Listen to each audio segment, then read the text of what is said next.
എറണാകുളം കണ്ണമാലിയിൽ കടൽക്ഷോഭം പരിഹരിക്കാൻ നടപടി ആവശ്യപ്പെട്ട് ആലപ്പുഴ കൊച്ചി രൂപതകൾ നടത്തുന്ന ഉപവാസ സമരം തുടരുന്നു. 2 രൂപതകളിലെയും 100ഓളം വൈദികരാണ് പങ്കെടുക്കുന്നത്. ആയിരക്കണക്കിന് പേർ പങ്കെടുക്കുന്ന ബഹുജന റാലിയും ഉടൻ തുടങ്ങും. സഹിൻ ആന്റണി ചേരുന്നുണ്ട് വിവരങ്ങളുമായി. സഹിന്, എന്തൊക്കെയാണ് വിശദാംശങ്ങൾ? ഈ മഴ കടുത്തതോടെ വലിയ പ്രതിസന്ധിയിലായിരുന്നു പ്രദേശവാസികൾ. എന്തൊക്കെ ഉന്നയിച്ചാണ് ഇപ്പോൾ ഈ പ്രതിഷേധം നടക്കുന്നത്? വിശദാംശം.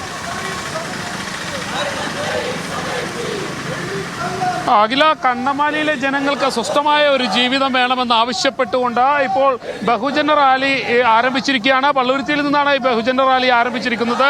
ഇത് തോപ്പമ്പടി BOT പാലത്തിന് സമീപത്തെത്തുകയും അവിടെ നിന്ന് പിന്നീട് സമാപന സമ്മേളനത്തിലേക്ക് കാര്യങ്ങൾ കടക്കുകയും ചെയ്യും. എന്തായാലും നമ്മൾക്കറിയാം, വിവിധ ഇടവകളിലെ വൈദികർ ഈ സമരത്തിൽ പങ്കെടുക്കുന്നുണ്ട്. അവിടുത്തെ ജനങ്ങളുടെ ഒരു പ്രശ്നം മനസ്സിലാക്കേണ്ടതുമാണ്.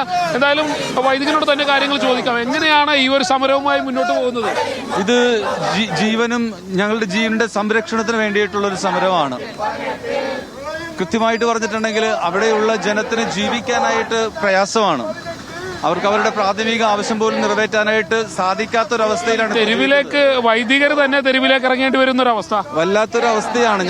ഞങ്ങൾ ഇറങ്ങിയതല്ല, ഞങ്ങളെ ഇറക്കുകയാണ് ചെയ്തത്. സഭ വലിയ പ്രതിഷേധമായിട്ടാണോ ഈ സമരത്തെ? തീർച്ചയായിട്ടും 2 രൂപതകളാണ്, കൊച്ചി, ആലപ്പുഴ രൂപതകളാണ് ഇതിന് നേതൃത്വം നൽകുന്നത്. 2 രൂപതകളാണ്. എന്തായാലും അടുത്തൊരു വൈദികനോട് തന്നെ ചോദിക്കാം, ഇത് സർക്കാരിനെതിരെയുള്ള ഒരു സമരമായിട്ട് കരുതേണ്ടി വരുമോ? ഇത് സാധാരണ സമരമായിട്ടല്ല, ഇത് ജനത്തിന് ശക്തമായ പ്രതിഷേധമാണ് ഈ കാണിക്കുന്നത്. അതായത് ഒരു നാടിന്റെ തീരത്തിന്റെ ജനങ്ങളുടെ രോദനത്തിന്റെ മറുപടിയാണ് വസ്തുതയിൽ. ഇതില് മറുപടി കണ്ടല്ലെങ്കിൽ ഗവൺമെന്റ് ശക്തമായ നടപടികൾ ഉൾക്കൊള്ളണമെന്ന ആഗ്രഹത്തോടു കൂടിയാണ് ഞങ്ങൾ ഈ ഒരു ബഹുജന സംഘമായിട്ട് മുന്നോട്ട് പോകുന്നത്. സമരം തുടരും ശക്തമായിട്ട്. ഇനിയും ഇതിനേക്കാൾ ശക്തമായി സമരം തുടരും. അതുതന്നെയാണ് അഖില മനസ്സിലാക്കാൻ കഴിയുന്നത്. എന്തായാലും വൈദികർ പറയുന്നത് വെച്ച് നോക്കുകയാണെങ്കിൽ വരും ദിവസം ശക്തമായ സമരങ്ങളിലേക്ക് കാര്യങ്ങൾ പോകുമെന്നുള്ളതാണ്. സർക്കാരിനെതിരെയുള്ള ഒരു സമരമായിട്ട് തന്നെയാണ് അവർ തുറന്നു പറയുന്നത്. കാരണം കണ്ണമാലിയിലെ ജനങ്ങളുടെ ഒരു പ്രശ്നം നമുക്ക് എല്ലാവർക്കും അറിയാവുന്നതാണ്. ഇവിടുത്തെ നിരവധി ജനങ്ങൾ, അവരുടെ വീടുകളെല്ലാം തകർന്ന് ആകെ വീടുകൾ പോലും ഇല്ലാത്തൊരവസ്ഥയിൽ അവിടുത്തെ ജനങ്ങളുടെ ഒരു അവസ്ഥ വലിയ ദുരിതമാണ്. ഭയങ്കര ദുരിതമാണ്, ഭയങ്കര ശോചനീയമായ അവസ്ഥ. വെള്ളം ഭയങ്കരമായിട്ട് കയറി കഴിയുമ്പോഴത്തേക്കും ഭക്ഷണം പാകം ചെയ്യാൻ പോലും അവസ്ഥയില്ലാത്ത ഒരവസ്ഥയാണ്. ഭക്ഷണം പാകം ചെയ്യാൻ വേണ്ടിയിട്ട് ഒട്ടും അവസരമില്ല. അത്രയ്ക്ക് ഭയങ്കര ശോചനീയ അവസ്ഥ. അവിടെ വന്ന് അനുഭവിച്ചിട്ടാണെന്ന് ഞങ്ങൾ അറിയാൻ പറ്റുള്ളൂ. ഈ സർക്കാർ ഇത് ചെയ്യുന്ന അനീതിയാണ്, ശരിക്കും അനീതിയാണ്.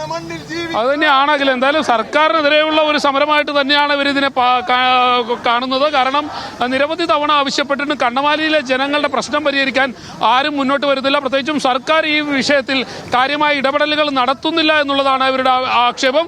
ക്രൈസ്തവ സഭ തന്നെ 2 രൂപതകൾ, കണ്ണമാലി, കൊച്ചി, ആലപ്പുഴ രൂപതകൾ, 2 രൂപതകളും പ്രത്യക്ഷ സമരവുമായി രംഗത്തേക്ക് ഇറങ്ങിയിരിക്കുകയാണ്. വരും ദിവസം തുടർ സമരം ഉണ്ടാകുമെന്നാണ് മനസ്സിലാക്കാൻ കഴിയുന്നത്. അഖില, ശരി. എറണാകുളം കണ്ണമാലിയിൽ കടൽക്ഷോഭം പരിഹരിക്കാൻ ആവശ്യപ്പെട്ട് ആലപ്പുഴ കൊച്ചി രൂപതകൾ നടത്തുന്ന ഉപവാസ സമരമാണ് നമ്മളിപ്പോൾ കാണുന്നത്. അവിടെ നിന്നുള്ള തത്സമയ വിവരങ്ങളാണ് സഹിൻ ആന്റണി പങ്കുവച്ചത്.